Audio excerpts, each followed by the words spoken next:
एक बार एक विमान में एक बहुत ही खूबसूरत लड़की ने प्रवेश किया, जिसका नाम प्रिया था। विमान में चढ़कर जब लड़की अपनी सीट के पास गई तो उसने अपने बाजू वाली सीट पर एक अपंग व्यक्ति को देखा जिसके दोनों हाथ कटे हुए थे।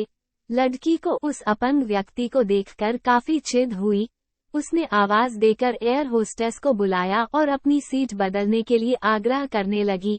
एयर होस्टेस ने महिला से सीट बदलने का कारण पूछा तो महिला बोली, मैं ऐसे व्यक्ति के पास बैठकर सफर नहीं कर सकती जिसके दोनों हाथ नहीं है। मैं इस व्यक्ति के साथ बैठना सहज महसूस नहीं रही हूँ। मैं इस व्यक्ति के पास बैठकर यात्रा नहीं कर सकती, इसलिए कृपया आप मुझे कोई और सीट दे दीजिए। दिखने में शांत, सुंदर और पढ़ी लिखी लड़की के इस तरह के व्यवहार पर एयर होस्टेस अचंभित हुई। एयर होस्टेस ने चारों तरफ देखा लेकिन कोई भी सीट खाली नहीं थी। एयर होस्टेस ने लड़की को कोई भी सीट खाली न होने के लिए कहा और साथ में ये भी भरोसा दिया कि यात्रियों की सुविधा उनका पहला काम है, इसलिए वह कैप्टन से बात करके कुछ न कुछ हल जरूर निकालेगी। इतना कहकर एयर होस्टेस कैप्टन के पास चली गई।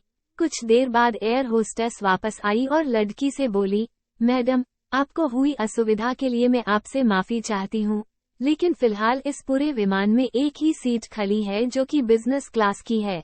जैसा कि मैंने आपको बताया कि हमारी कंपनी का प्रथम उद्देश्य यात्रियों की सुविधा का ख्याल रखना है, इसीलिए हम हमारी कंपनी के इतिहास में पहली बार किसी इकोनॉमी क्लास के यात्री को बिजनेस क्लास में बिठाने जा रहे हैं।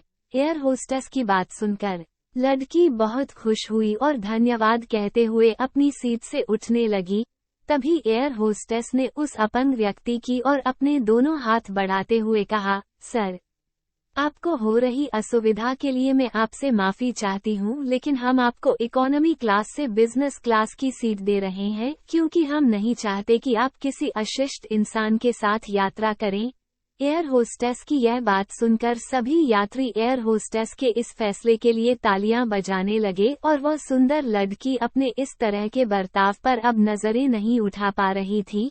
तभी वह व्यक्ति अपनी सीट से उठा और बोला, मैं एक भूतपूर्व सैनिक हूँ।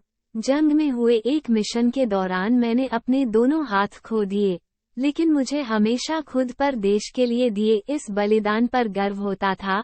आज जब लड़की यात्री की यह बात मैंने सुनी तो मैंने सोचा कि मैंने भी किन लोगों के लिए अपनी जान जोखिम में डाली और अपने हाथ खो दिए, लेकिन जब आप सभी के व्यवहार और सोच को देखा तो मुझे अपने आप पर गर्व महसूस हुआ। इतना कहकर वह यात्री बिजनेस क्लास में चला गया और वह लड़की प्रिया शर्म से पानी पानी हो गई।